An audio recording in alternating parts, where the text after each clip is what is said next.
Bueno, este debate trata de auscultar las causas que han llevado en los últimos años, en el siglo XXI. ¿Quiere la comisión declararse en sesión permanente? Sí, lo quiere por unanimidad, señor presidente. Muchas gracias. Continúe y mil disculpas, señor senador. Casi que en lo que va del siglo XXI ha llevado a diferentes oficiales, miembros de las Fuerzas Armadas, a cometer delitos que tienen que ver con un asesinato sistemático de personas inocentes y que la prensa ha llamado, mal llamado, falsos positivos. Estamos ante lo que se denomina, se tipifica en el derecho internacional, en el Estatuto de Roma, como un crimen de guerra. Y nosotros mismos, yo mismo, adelanté una tesis tratando de explicar las causas allá en el gobierno del presidente Álvaro Uribe, en un debate que hice en esta misma comisión, siendo usted también en aquel entonces presidente de la comisión. Y como quiero poner en contexto esta tesis que hoy considero incompleta, y tendría que hacerme una crítica a mí mismo, la considero incompleta, creo que hay que ahondar con otras tesis, que es el objetivo de este debate. Entonces voy a comenzar recordando lo que fue el primer debate de falsos positivos sobre los falsos positivos en el Congreso de Colombia y ante la opinión pública, de una manera muy breve. Este video lo recuerda, así que me gustaría que ustedes pudieran escucharlo y verlo. Y seguimos con este debate con el tercer paquete de preguntas que a usted se le presentaron, que tienen que ver con la construcción de un sistema de de ascenso dentro de la carrera militar, que es el llamado resultados positivos o positivos. Y aquí vamos a examinar un mecanismo, el llamado evaluación por resultados o positivos, como se le denomina popularmente. Y usted, ministro, va a escuchar cómo funciona el tema en tiempo real. Pues vea, marica, levanto dos manos de fusa, uniforme y lo matamos esos hijos de putas. Quiere que levanta dos triples hijos de putas, le ponemos camuflado y lo matamos, y ya. ¿Qué nos muestra la grabación, ministro? Estos seres humanos no son guerrilleros ni nada, los cogen al azar, para darle un positivo a un capitán del ejército con el cual tienen unas relaciones de amistad y lealtad, dice la comunicación. Pero aquí, para el debate, lo importante es ver qué le pasa al capitán. El capitán Arbeláez está presionado, él y su familia, en su carrera militar. Ha establecido contactos con los paramilitares, de por sí ya ese es un delito. En las conversaciones completas usted se podrá dar cuenta que incluso la muchacha que hable, que es la recepcionista, la coge presa a otro oficial del ejército y aparece en la prensa. Y él la hace liberar, porque los paramilitares le exigen la liberación de la muchacha a condición de colocar los, como ellos llaman, los HPs como positivo. Otro delito. Un oficial hace las cosas bien y ya metido en este problema libera a una persona integrante de un grupo al margen de la ley. Pero lo que le pasa al capitán Arbeláez es básicamente que está presionado. Él lo que busca es presentar un positivo. Lo dice en las conversaciones. Necesito un positivo, necesito dar resultados, pues seguramente a sus jefes. Por este mecanismo que se ha implementado de, digamos así, depuración de las fuerzas militares, pero que por estos hechos termina siendo una depuración al revés. Porque obviamente el señor presenta el positivo, el capitán, y la vicepresidencia lo saca a la prensa en su página de internet, pero no es más sino el asesinato de 2 ciudadanos indefensos, por el cual él está siendo investigado y tiene resolución de acusación. Lo que yo creo pertinente para el debate es por qué el sistema de positivos, de muestra de resultados, está llevando a estos oficiales a quebrantar la ley. Un hecho aislado. Veamos si es un hecho aislado. Entre 2005 y abril del 2006, 81 casos con 107 víctimas en toda Antioquia.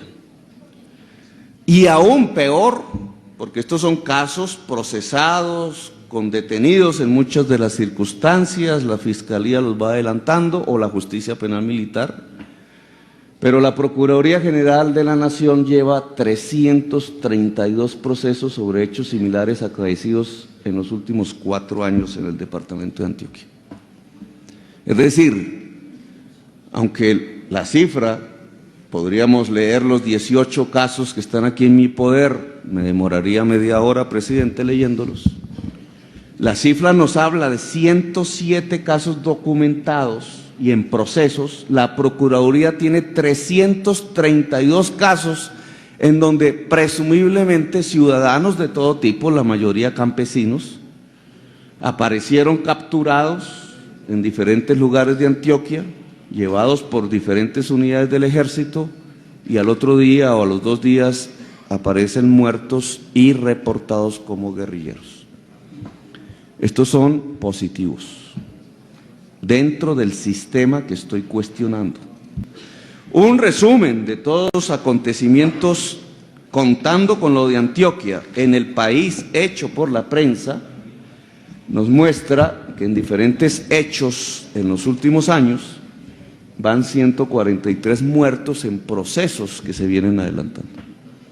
Sin pensar que los 332 casos que hoy tiene la Procuraduría en su poder sean efectivamente asesinatos producidos por el afán de presentar positivos o resultados. Yo me pregunto, bajo la consigna de que son hechos aislados, ¿no estamos cometiendo un grave error al no mirar que hay un mecanismo dentro de la política de seguridad diseñado que está fallando y que está produciendo muertes de ciudadanos inocentes, todos en estados de indefensión? El mecanismo de resultados impuesto a los diferentes rangos de las fuerzas militares como parte de la política de seguridad de gobierno no nos está produciendo, además de la muerte de ciudadanos, que es todo lo contrario para lo cual está diseñada la política de seguridad, no nos está produciendo un mecanismo de reestructuración de las fuerzas militares perverso. Bueno, esto lo decíamos en el año 2006, en este mismo recinto y en este mismo espacio. Y la tesis que adelanté allí en el año 2006 es la que ya ha dominado realmente el análisis de los hechos que ocurrieron después hasta la fecha. Las cifras obviamente eran inferiores. Yo mismo no tenía ni idea que realmente la magnitud del problema que aquí ya se denunciaba no era de 332 casos, era 10 veces más grande, 3.700 casos. Al punto que la magnitud de esa cantidad de asesinatos llevó a que entre los asesinados ya habían familiares de los mismos soldados. Incluso hay un caso dantesco en donde un soldado observa cómo asesinan a su hermano en la misma unidad. Pero dada la magnitud del número de los casos, ya sucedían estos hechos. Un soldado sabía que a su padre lo habían matado en uno de estos que llamaban falsos positivos, y los soldados mismos se fueron convirtiendo en denunciantes, haciendo confesiones.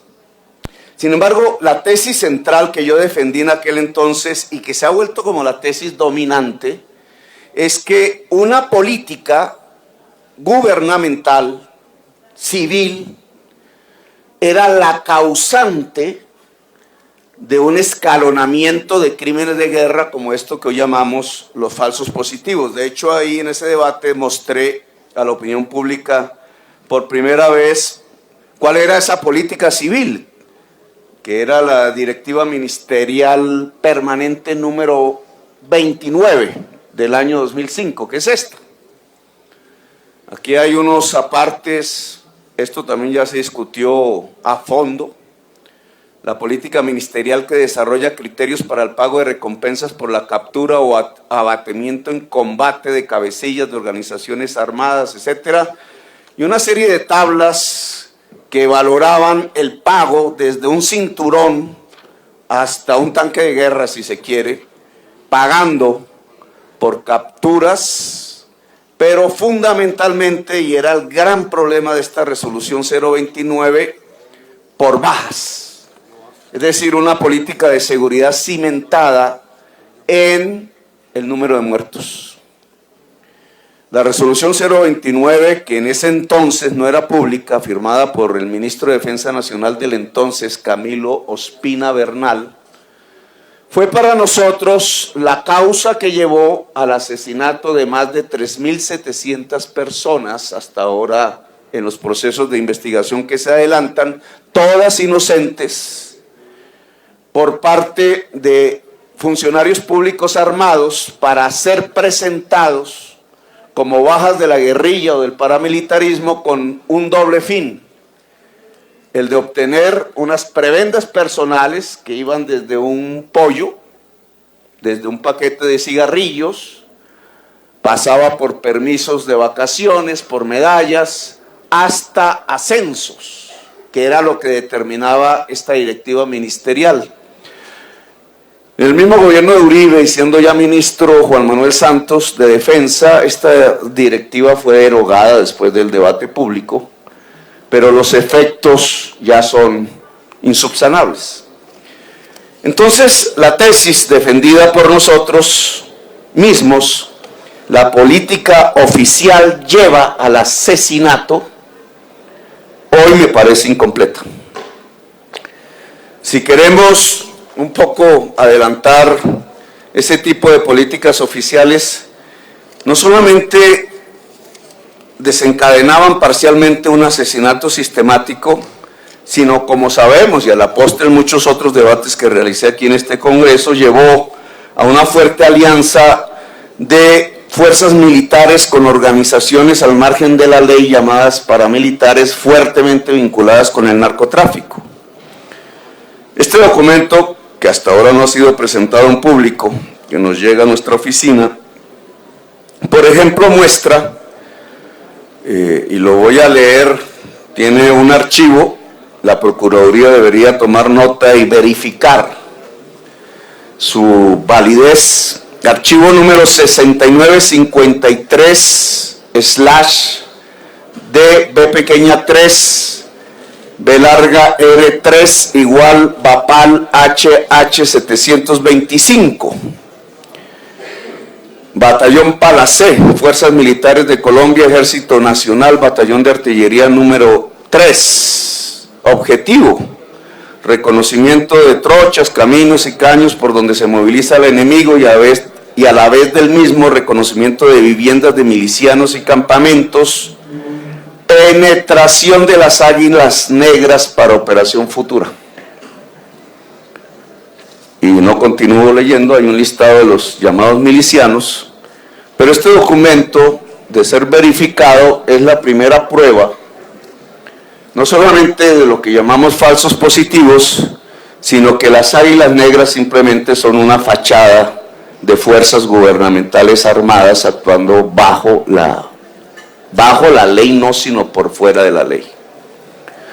Es decir, que las Águilas Negras no son un grupo paramilitar o un grupo armado autónomo, sino que su capacidad, que en este entonces amenaza a miles de personas desde el norte de La Guajira hasta el sur de Colombia en Leticia, esa capacidad de cubrimiento nacional y de inteligencia sobre nombres propios de personas generalmente vinculadas a la actividad social y política alternativa,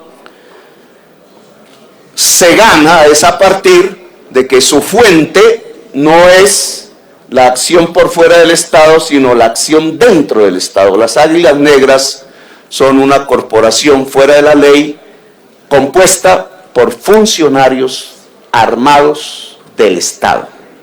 Y este documento lo prueba. En la operación del batallón Palacé, uno de los objetivos es introducir en un territorio concreto, para amenazar y matar lo que ellos consideran el enemigo, una serie de milicianos de las FARC, una agrupación que ellos mismos denominan Águilas Negras. Pero actualmente la misma línea investigativa que nosotros seguimos fue retomada por el New York Times, como es de público conocimiento, dada la censura que un medio de comunicación nacional estableció sobre sus propias fuentes e informaciones. En esta cartilla, ya en este gobierno, año 2019, Políticas del Mando, bajo la autoría o firmado por el mayor general Nicasio Jesús Martínez Espinel, comandante del Ejército Nacional, se establece una serie de criterios que, bajo la lectura periodística, trataban de imitar, de reflejar lo que la resolución 029 ya había escrito, y era una política de incentivos que van desde un pollo hasta ascensos militares por resultados operacionales.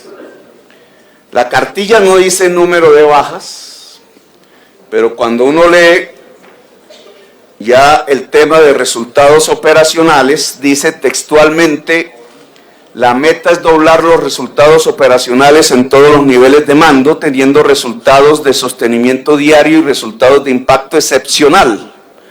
Los números son importantes, pero el enfoque debe estar en el impacto que se genera ante el enemigo, la población civil y las propias tropas, resultados cuantitativa y cualitativamente mejorados. Estos hablan por sí solos, esto dice la cartilla. Recuerda la directiva ministerial 029 y por tanto advierte, en este caso ya la prensa internacional y los organismos internacionales, del peligro de que se vuelva a repetir una oleada de asesinatos sistemáticos en Colombia. Pues de hecho ya vivimos una oleada de asesinatos sistemáticos de líderes sociales que tratan de dirigir el control de la sociedad sobre el territorio y que están siendo asesinados ya en una cuantía de casi 700. El Ministerio de Defensa Nacional, y también fue publicado por el New York Times, expidió este tipo de cartilla, de formulario, en donde se le pedía a una serie de comandantes del ejército que estableciera las afectaciones, y esa es la palabra que utiliza, del año 2018 y proyectara en crecimiento las afectaciones del año 2019. Y cuando se trata de definir afectaciones, ¿qué significa la palabra afectaciones?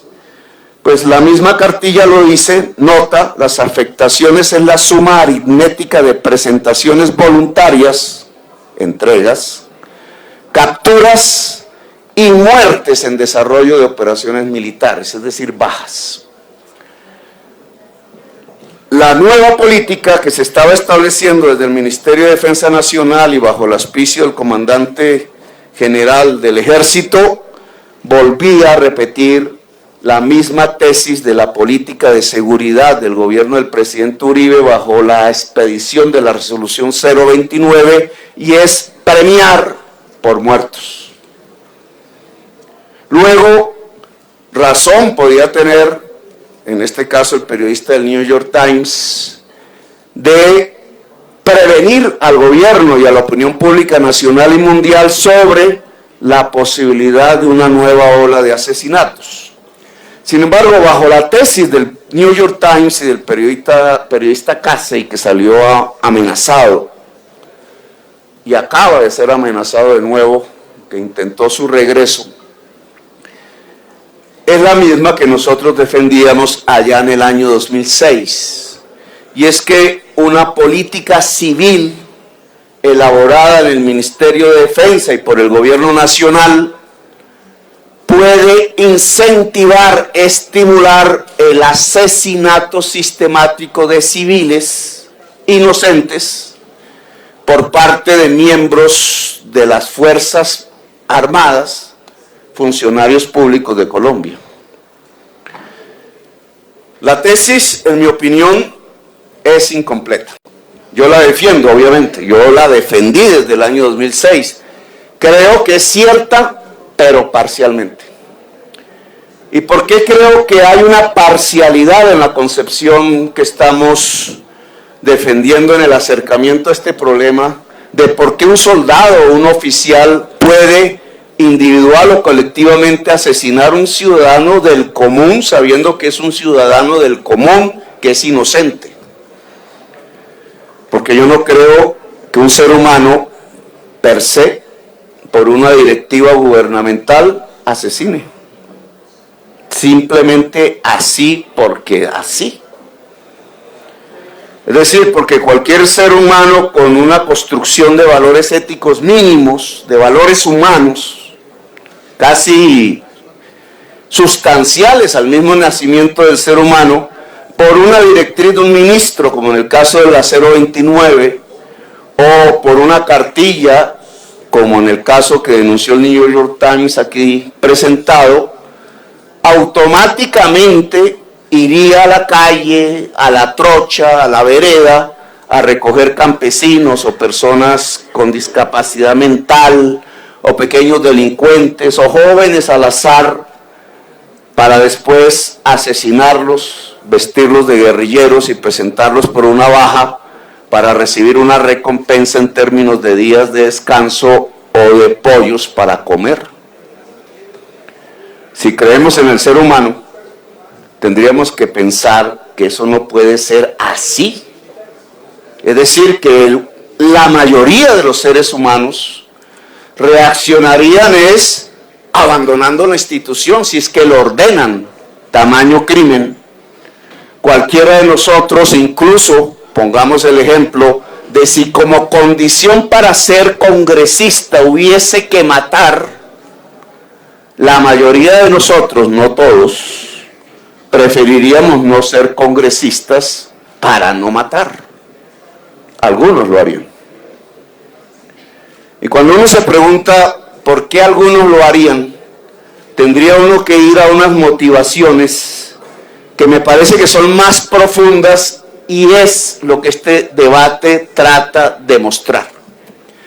Que no solo basta una resolución ministerial como la 029 o como esta cartilla que aquí quedó en cuestión por la prensa, sino que hay algo más allá que puede llevar a un soldado de Colombia, un muchacho común y corriente, que es como cualquier otro muchacho de la ciudadanía colombiana, o a un oficial mucho más educado, con mayor preparación, a desatar estos hechos que ya no son para presentar como un hecho de denuncia, sino que ya son una realidad confesada ante tribunales judiciales, y es que llegaron a matar, en el caso del gobierno del presidente Uribe, cerca de 3.700 ciudadanos indefensos.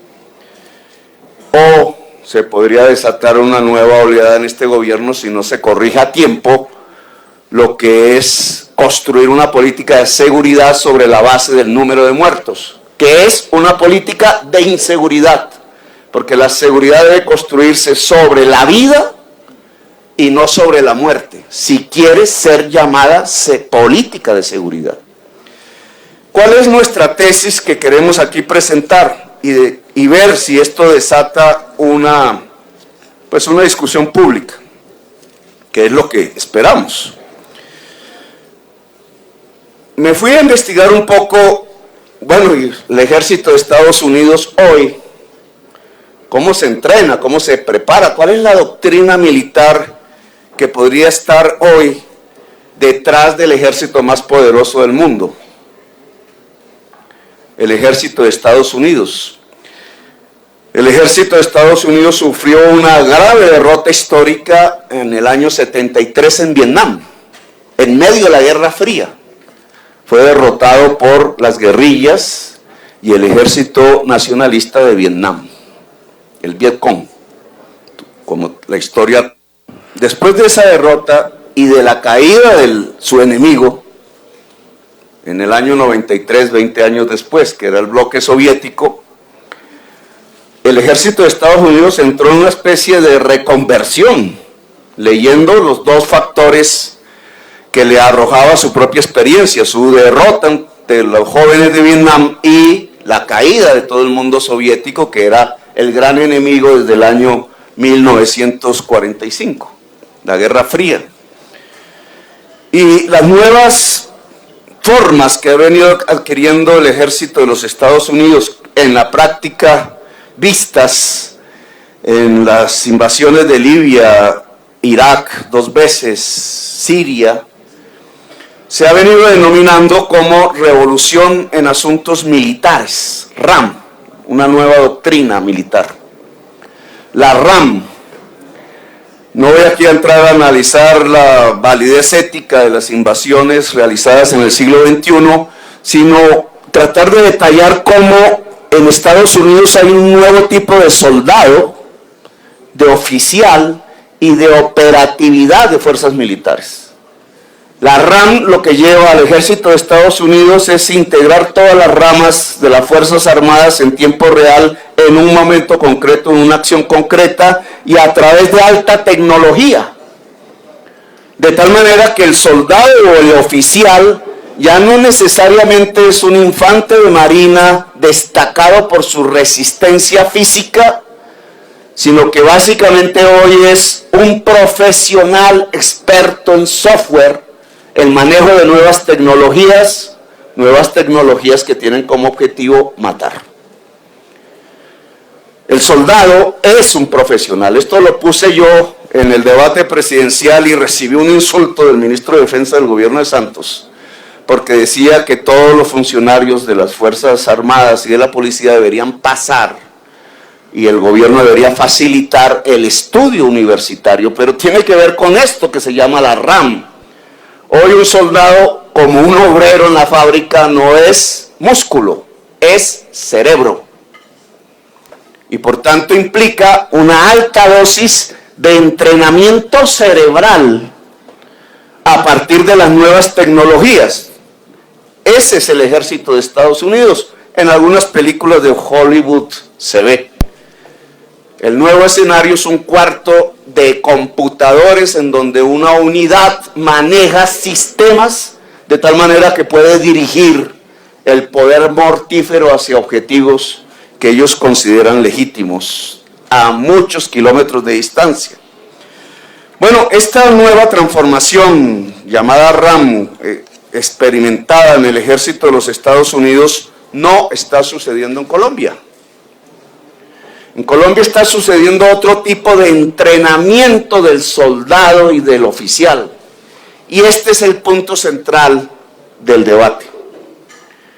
El punto central de este debate es sugerir que no solamente las directivas políticas emanadas del Ministerio y de la Presidencia alrededor de un tipo de política de seguridad es lo que ha llevado en casos concretos al estimular la muerte, al asesinato sistemático de miles de personas inocentes en Colombia por parte de funcionarios del Estado, sino que es el entrenamiento que está sucediendo en estos momentos al interior de la fuerza pública lo que permite y construye un tipo de soldado y de oficial que en algunos casos puede llevarlos a convertirse en asesinos.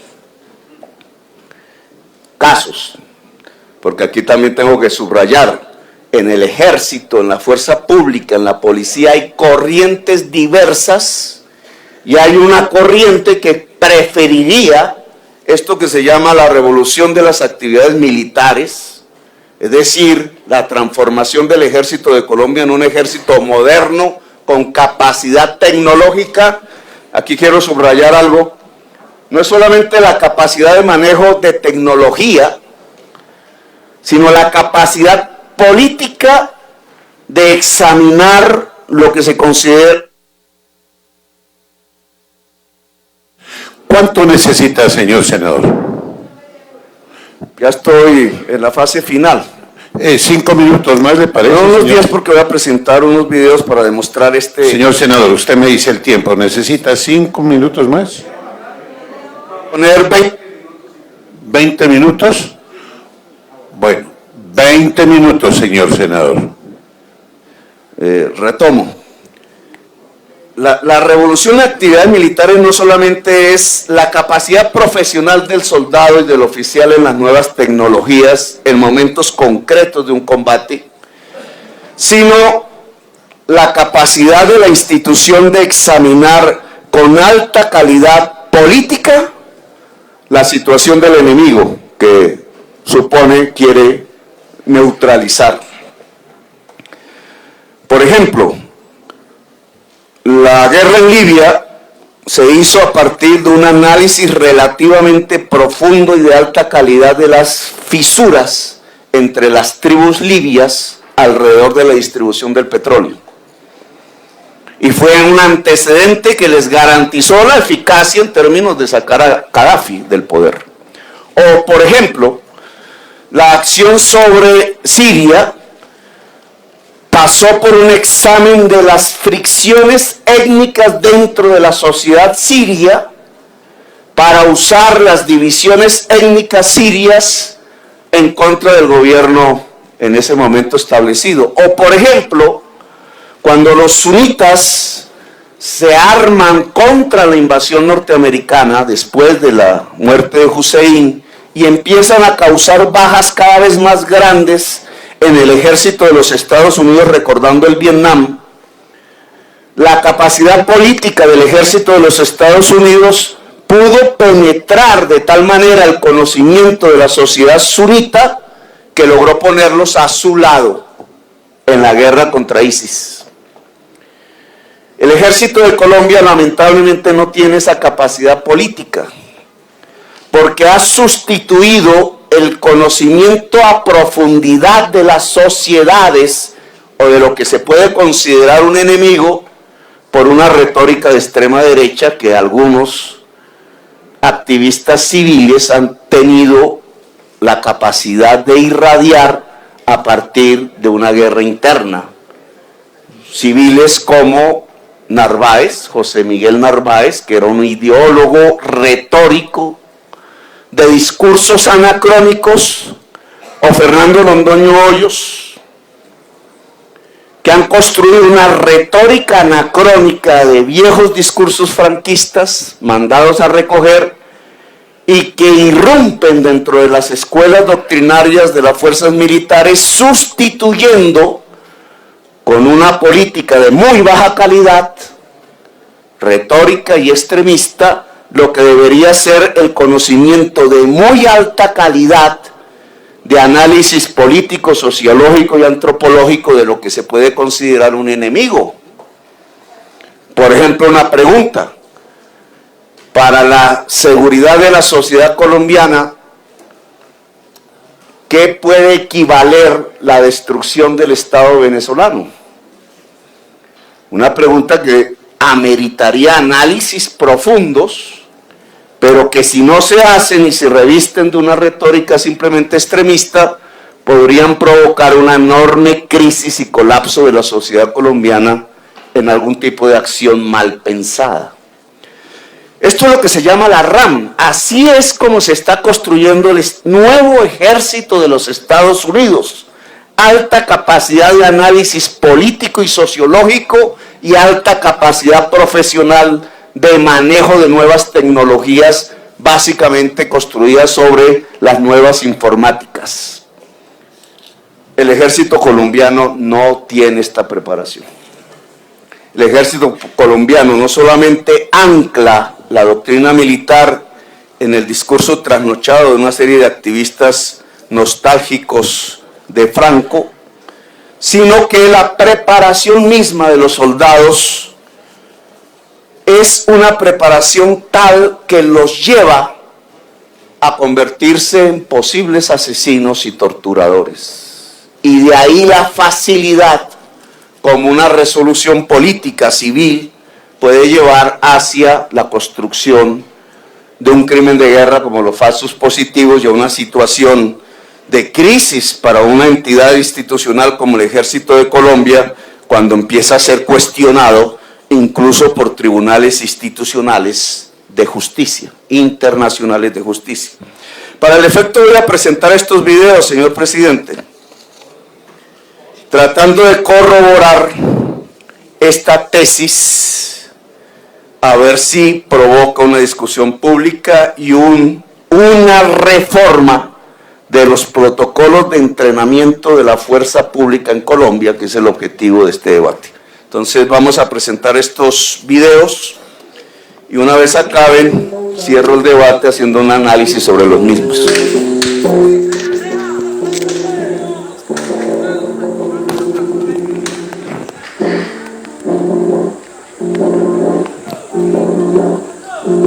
Ahí ven, este es un video.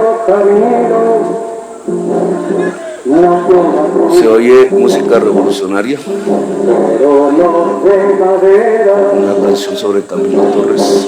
Lo que ahí ven es aparentemente guerrilleros del ELN golpeando soldados, oficiales del ejército.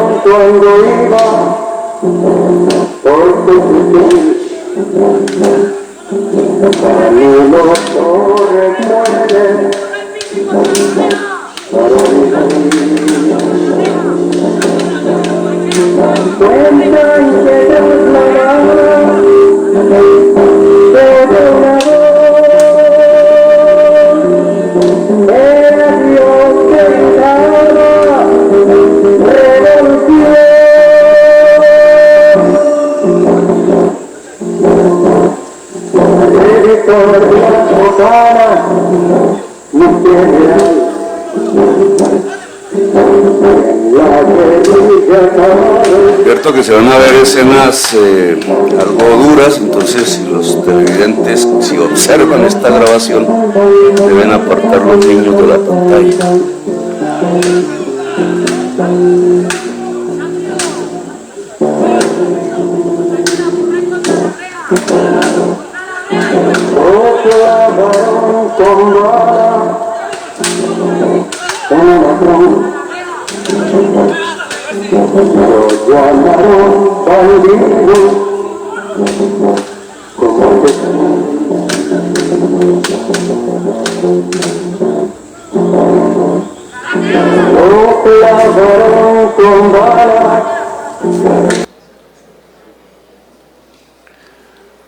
Vamos a un segundo video.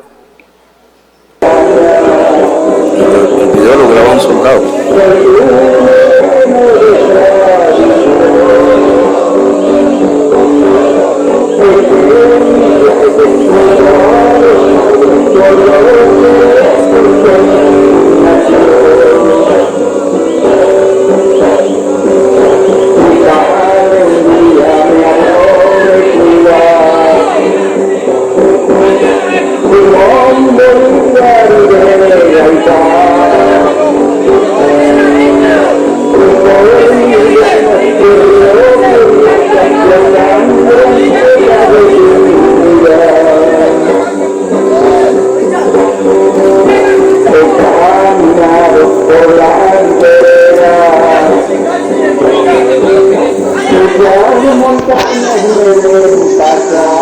Y ven una bandera del ELN, una jaulas.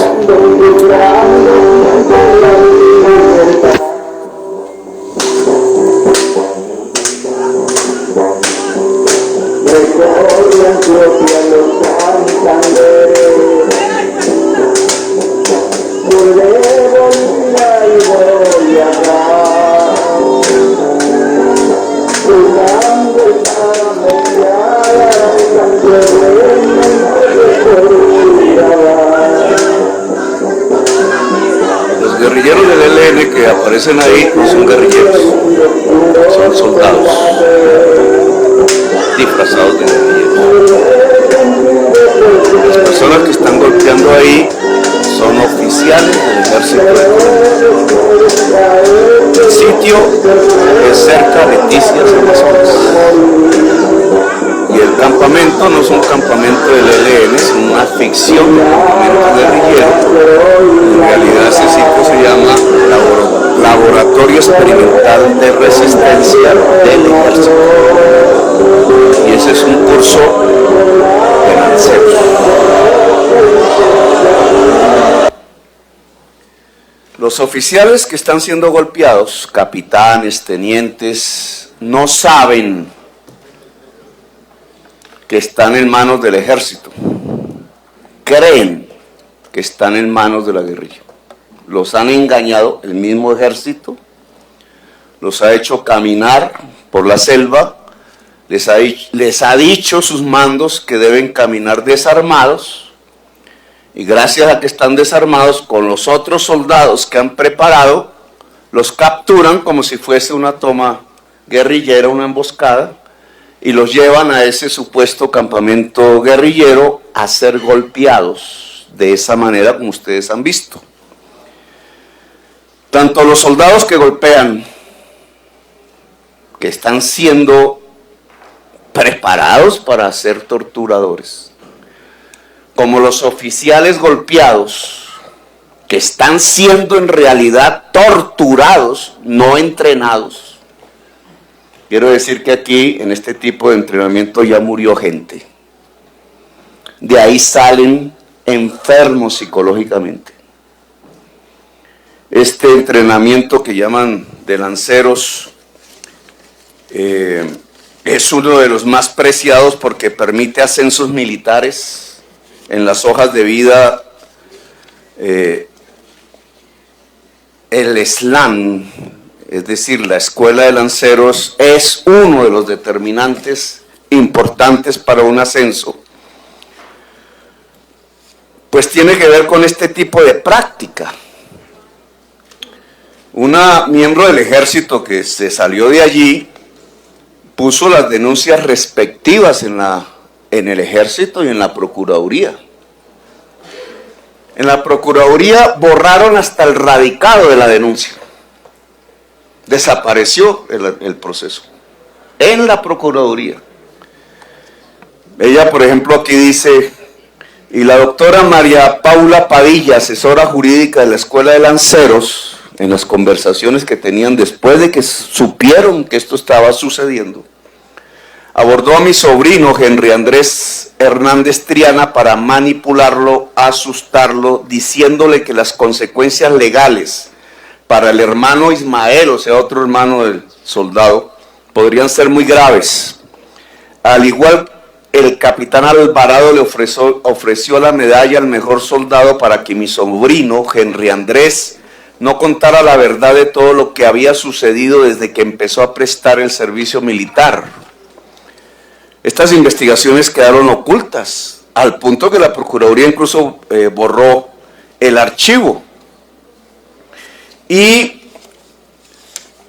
en una de estas, este es un listado de investigaciones sobre este tipo de escuelas que al interior de las fuerzas militares se viene realizando sin eficacia, y en una de esas aparece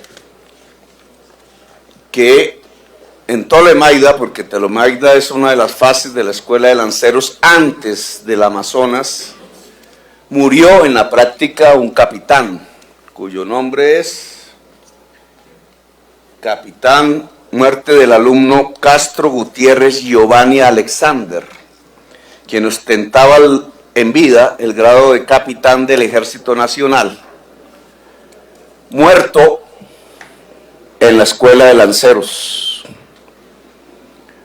sin que haya una investigación a fondo de las causas de su muerte. Pero que, como ustedes pueden ver aquí, y voy a presentar los siguientes videos, tiene que ver con una errada concepción de entrenamiento absolutamente anacrónica dentro del Ejército de Colombia, que no solamente ha sustituido el adoctrinamiento militar de estudios de alta calidad profesional para el análisis sociológico, antropológico, cultural del enemigo, por retóricas que algunos civiles de grupos extremistas en el poder desgraciadamente han llevado, sino que además en lugar de preparar al soldado y al oficial en las nuevas tecnologías que demanda la acción militar y que implican unos elevados niveles de profesionalismo en sistemas, en TICs, en nuevas tecnologías, los están llevando a este tipo de brutalidad, pensando que la guerra hoy es un asunto de músculo y resistencia muscular, y en medio de esa brutalidad lo que están construyendo del joven es un joven diferente a como la sociedad les entregó, que es un joven apto, haciendo transitar el entrenamiento de lo que debería ser del soldado profesional con alta capacidad profesional tecnológica hacia una brutalidad que le está enseñando es a torturar. Y es por ello que una resolución ministerial termina produciendo un asesinato en masa como el que presenciamos alrededor de los mal llamados falsos positivos. Vamos a ver estos videos que son las declaraciones de los mismos soldados que han participado en esto que se llaman los laboratorios experimentales de resistencia que ha construido el ejército como campos de entrenamiento en Leticia, Amazonas, Leticia 1 y Leticia 2. Fui soldado bachiller de la Escuela de Lanceros. Fui soldado bachiller de la Escuela de Lanceros en el año 2017 en el contingente 1 del 17. Me presenté a la Escuela de Lanceros por voluntad propia a prestar y resolver mi servicio militar. En una de mis fases en la Escuela de Lanceros fui seleccionado para Leticia, Amazonas. En esta fase tuve que hacer un cambio de rol al que me fui. En ese cambio de rol fui guerrillero del ELN, adorando al Che Guevara. En este momento de mi vida tuve un paso y un choque emocional demasiado fuerte, porque nunca me preparé psicológicamente para hacer lo que llegué a hacer allí. Tuvimos que torturar a unos alumnos, tuvimos que hacer campos de concentración en donde ellos eran sometidos a humillaciones físicas, psicológicas, emocionales, donde también nosotros éramos parte de ese secuestro, de esa tortura. Nosotros tuvimos que llevarlos por caminos durante aproximadamente 3 horas, en los cuales a ellos se les pegaba, se les humillaba, se les insultaba. Ellos tenían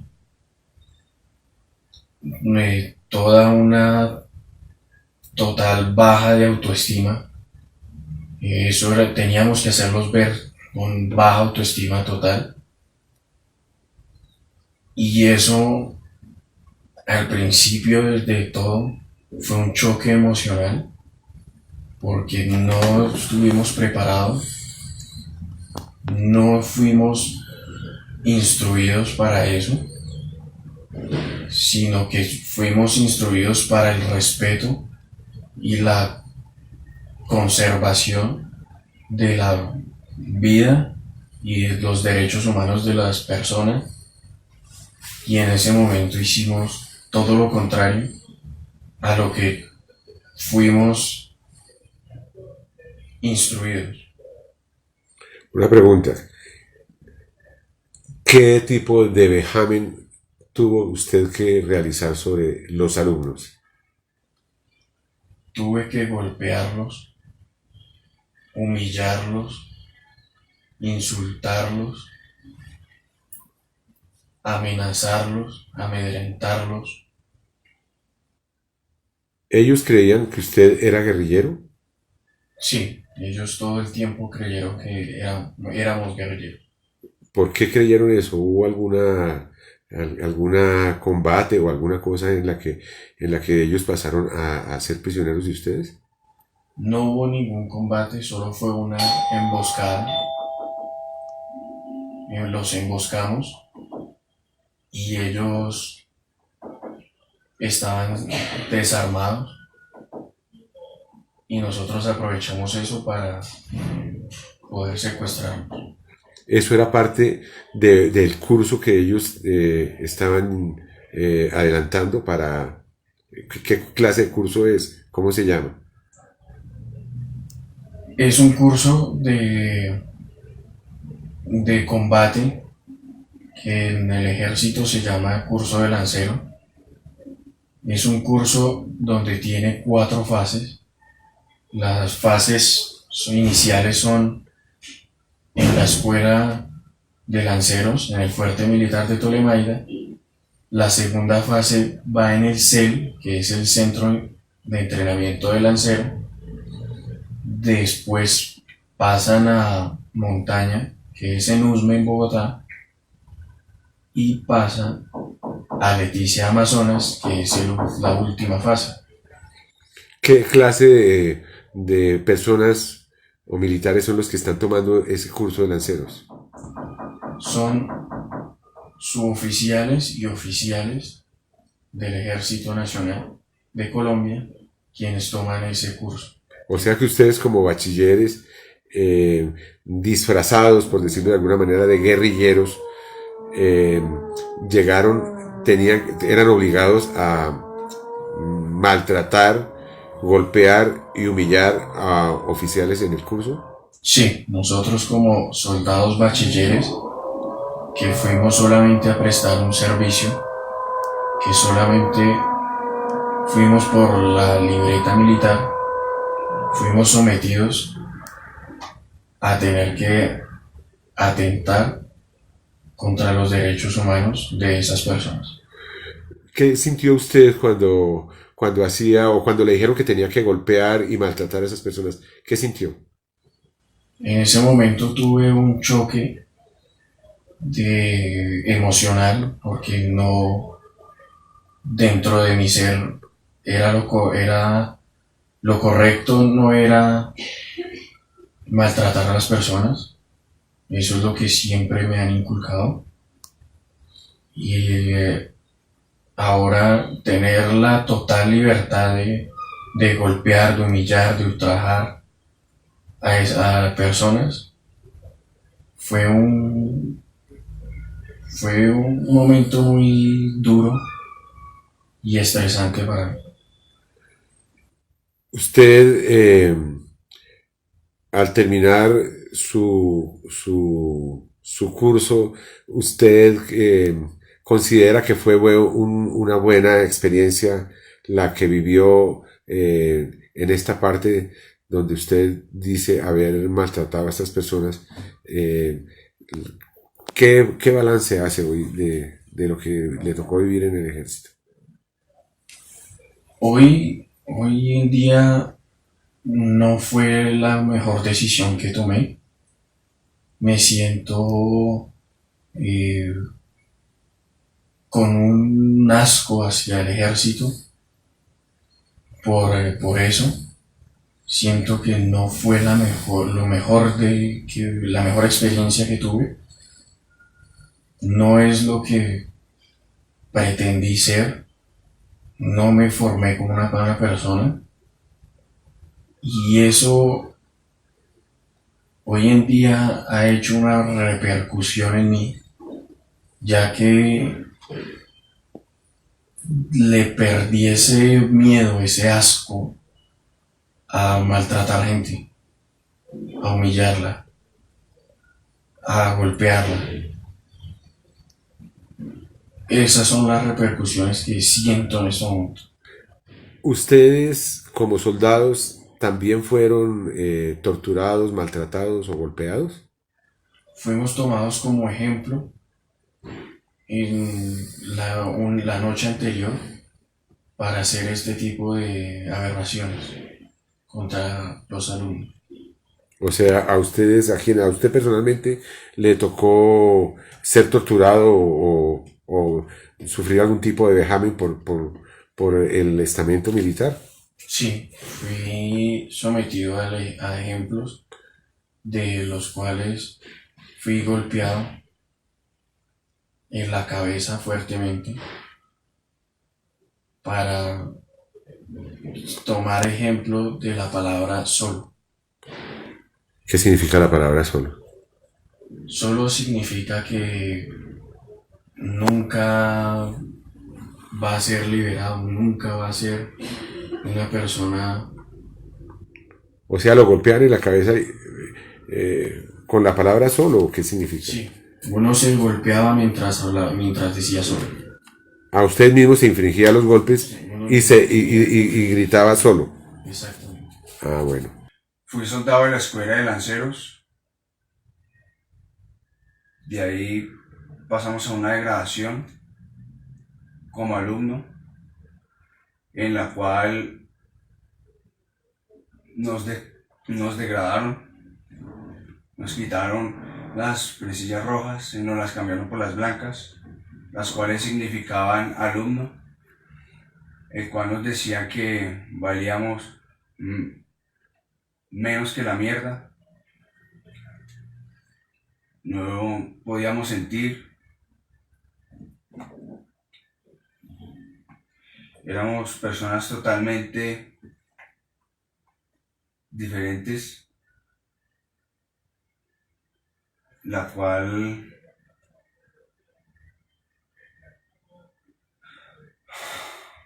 Vamos a volver a empezar. sí. Un poquito de agua.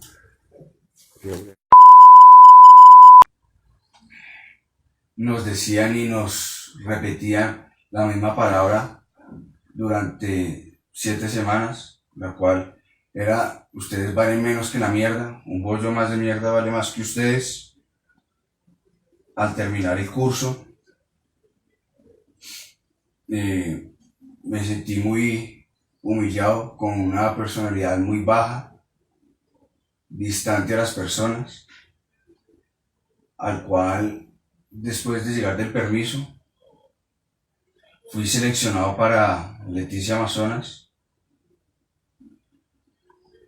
el cual, apenas llegaron, la primera imagen fue de personas barbadas, con un lenguaje distinto al que nos inculcaron en la escuela de lanceros.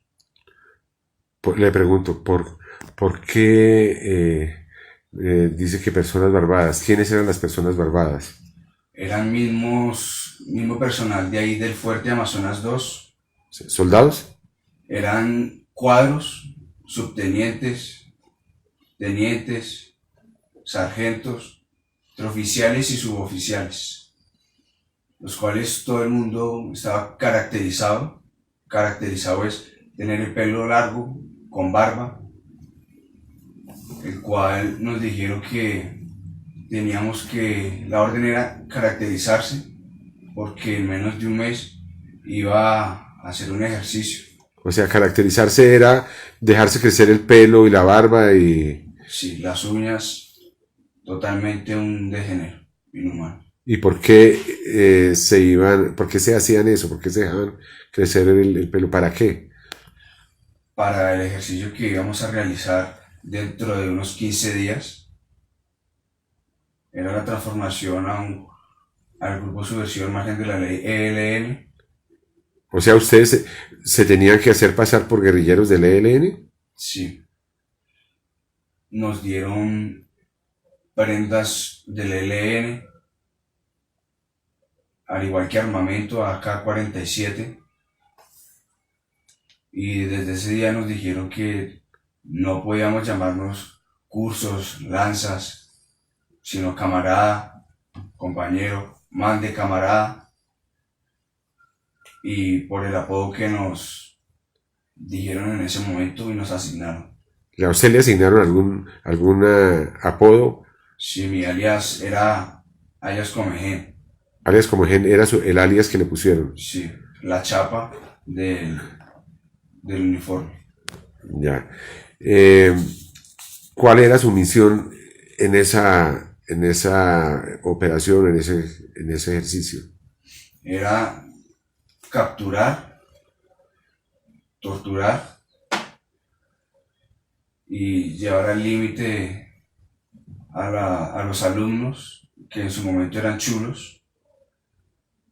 ¿Quiénes son los alumnos?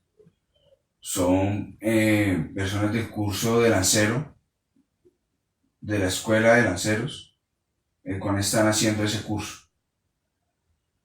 ¿Y llegaban allí para instruirse? Llegaban a esa fase para supuestamente de supervivencia, la cual solo duraba un día, y al día siguiente ya nos formaban, nos hablaban de cómo teníamos que hacer la captura verbalmente para así poderlas llevar a cabo esa madrugada.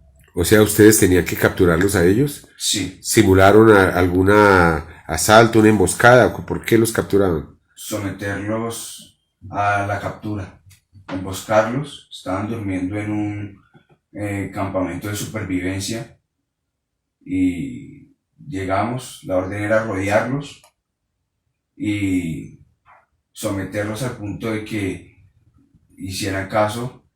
Sometimiento fue a golpes, la orden era entrar con toda, sin remordimientos, el cual fue muy duro. ¿Ellos presentaron resistencia? ¿Hubo combates? ¿Hubo disparos? No, para nada, no tenían armas, palos, nada que pudieran defenderse. Cuando nosotros sí teníamos palos, les pegábamos. Pero ¿ustedes sí tenían armas? Sí, teníamos AK-47. ¿Hicieron disparos ustedes? No, los cuadros con balas de salva y totes. Ya. ¿Y los capturaron y qué les hicieron? Sometimiento total. Teníamos que hacerles creer que estaban secuestrados y que nosotros somos el grupo ELN, gritarles, decirles que repitieran que iba el ELN y que lo repitieran fuertemente, el cual fue un impacto muy duro porque fue una formación distinta a la que nos dieron en la escuela, el respeto y la integridad de las personas. ¿Qué hicieron ustedes con esos alumnos que estaban tomando el curso? Los llevamos a un campo de concentración. Antes de llegar al campo, caminamos 10 kilómetros entre la selva y en el camino los íbamos pegando, ultrajando, humillando. ¿Eso en qué fecha fue? ¿Usted qué contingente hizo parte? Yo fui el contingente 2 del 17. Fue a mediados de septiembre, mitad de septiembre. Fue el primer ejercicio que nos llevaron a cabo para realizar. Fue un impacto muy duro porque al pegarle a una persona usted tiene temor. Tiene temor al pegarle, ¿sí? Al sentir que, al tener que ella tenga expuesta por decir, un sentimiento que usted sus principios no fueron para eso.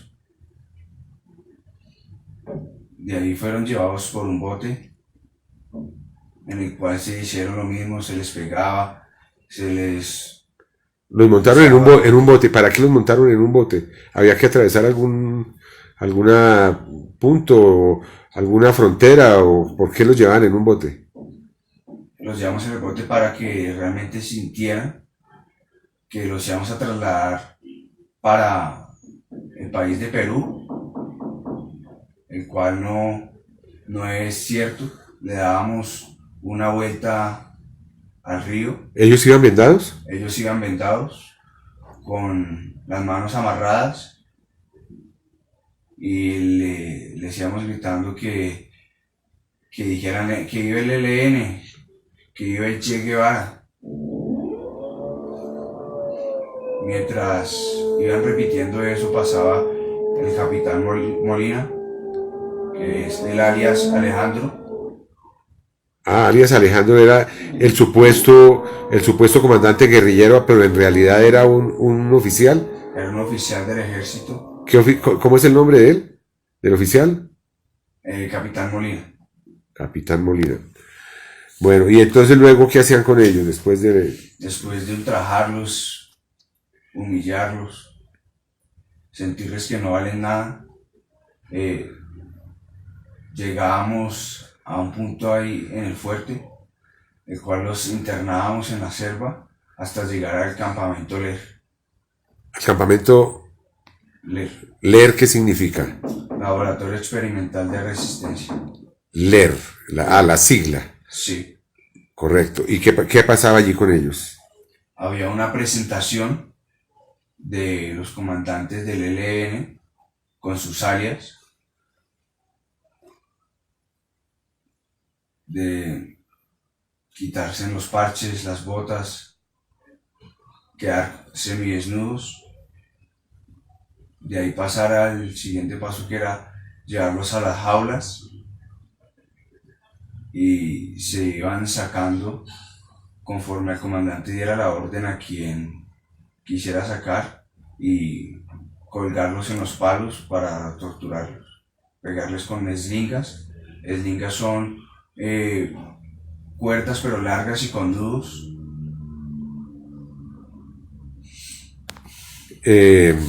Estas personas que decían, que expresaban, que cuando ustedes los torturaban y los golpeaban. El sentimiento de ellos era aterrador.